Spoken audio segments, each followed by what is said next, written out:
BE, stock analysis, and price predictions. Is it a buy? Watch the short 1-minute video till the end to find out. Looking at Bloom Energy stock, sitting at $9.90, 10% down for the day. BE is just...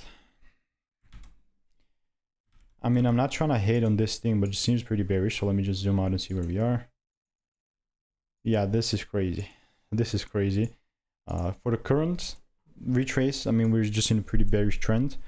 The only case that I'm gonna look for something like to take it higher is if it actually now just gives me like a...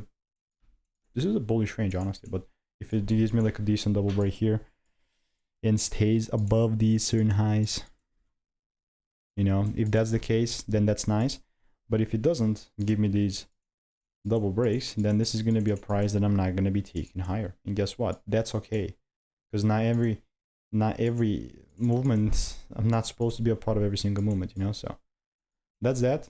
Definitely just going to wait for the rules, because I mean, I'm not just going to randomly buy, you know. So if you want to learn the strategy for free, check the first link in the description. All reviews are 5 stars.